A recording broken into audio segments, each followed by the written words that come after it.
এ যেন বাংলাদেশের ক্রিকেটে কালবৈশাখী তাণ্ডবটাই নামালেন টাইগারদের সাবেক হেড কোচ চন্ডিকা হাথুরুসিংহে।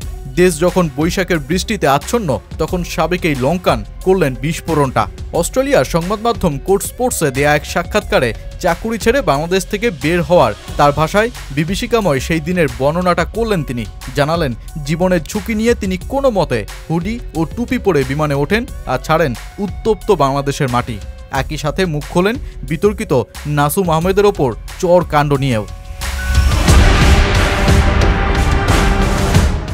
2023 সালের জানুয়ারিতে তৎকালীন বিসিবি প্রেসিডেন্ট নাজমুল হোসেন পাপন দ্বিতীয়বারের মতন টাইগারদের হেড কোচ হিসেবে নিয়োগ দেন চন্ডিকা হাথুরুসিংহেকে। কিন্তু 2024-এর 5 আগস্ট রাজনৈতিক পট পরিবর্তনে বদলে যায় দেশের ক্রিকেটের নীতি নির্ধারকরাও।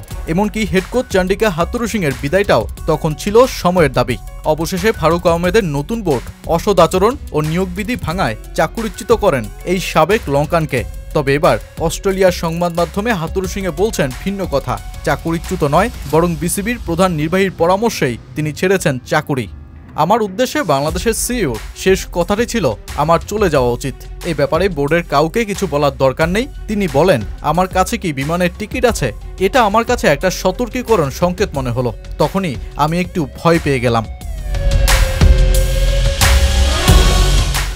এরপর তিনি তুলে ধরেন তার মতে বাংলাদেশ ছাড়ার সময়কার বিভীষিকাময় গল্পটা ছিল না বন্দুকধারী, চারিদিকে আতঙ্ক, এমনকি জীবনের ঝুঁকি নিয়েই তিনি নাকি কোনো মতে ধরেছেন সিঙ্গাপুর এয়ারলাইন্সের বিমান। সাধারণত সেই দেশে ভ্রমণের সময় আমি একজন গাড়ি চালক এবং একজন বন্দুকধারী পেতাম। সেদিন প্রধান নির্বাহী বললেন, আপনার সঙ্গে কি আজ বন্দুকধারী এবং গাড়ি চালক আছেন? আমি বললাম, না, আমার সঙ্গে শুধু গাড়ি চালক আছেন। এরপর আমি সোজা ব্যাংকে গেলাম। বাংলাদেশ ছাড়ার জন্য টাকা তোলার চেষ্টা করছিলাম। আমি যখন ব্যাংকে ছিলাম তখন টিভিতে একটি ব্রেকিং নিউজ এলো, চন্ডিকা চাকুরিচ্যুত, একজন খেলোয়াড়কে লাঞ্ছিত করেছেন। এটা দেখে ব্যাংকের ব্যবস্থাপক বললেন, কোচ, আমি আপনার সঙ্গে যাব। মানুষ আপনাকে রাস্তায় দেখে ফেললে সেটা আপনার জন্য নিরাপদ হবে না। এবার আমি আতঙ্কিত হয়ে পড়লাম, কারণ আমাকে বাংলাদেশ থেকে বের হতে হবে। আমার এক বন্ধু আমাকে বিমানবন্দরে নিয়ে গিয়েছিলেন। আমি একটি টুপি ও হুডি পরেছিলাম, কোনো ধরনের সুরক্ষা ছিল না। সিঙ্গাপুর এয়ারলাইন্সের মধ্যরাতের ফ্লাইটে আমি বাংলাদেশ ছেড়েছিলাম। বাংলাদেশ ছেড়ে পালানোর চেষ্টা করার জন্য তারা আমাকে বিমানবন্দরে আটক করতে পারত। সেখানে এমনও ঘটনা ঘটেছে যে আগের সরকারের একজন মন্ত্রী দেশ ছেড়ে পালানোর চেষ্টা করলে রানওয়েতে বিমানটি থামানো হয়েছিল এবং তারা বিমান থেকে বের করে এনেছিল সেই মন্ত্রীকে। আমার তখন মনে এসবই ঘুরপাক খাচ্ছিল। তারপর প্রবেশপথে এক্স-রে মেশিনের সামনে বিমান বাহিনীর এক কর্মকর্তা আমাকে বলেন, আমি দুঃখিত কোচ, আপনি চলে যাচ্ছেন বলে আমি খুব দুঃখিত। তিনি আমাকে আরও বলেছিলেন, আমি তাদের দেশের জন্য কিছু করেছি, তবে আমি আমার জীবন নিয়ে ভীত ছিলাম। চন্ডিকা হাথুরুসিংহের এমন চিন্তাভাবনার সাথে বাস্তবিক অবস্থাটা ছিল অনেকটাই ভিন্ন।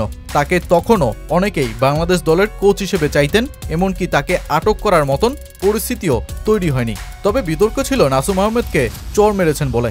যদিও রঙ্গনা হেরাত বিষয়টিকে মিথ্যা বলেই দাবি করেছিলেন, এবার চন্ডিকা হাথুরুসিংহেও বরাবরের মতন তাই বললেন।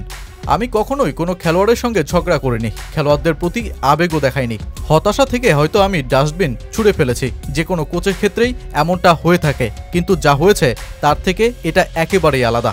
এটা আমার ওপর চাপ সৃষ্টি করেছে। ক্রিকেটই আমার সব কিছু, কারণ এটাই আমার ক্যারিয়ার। তারা আমাকে আত্মপক্ষ সমর্থনের সুযোগ না দিয়ে উল্টো অভিযোগ এনে আমার ক্যারিয়ার ধ্বংস করে দিয়েছে।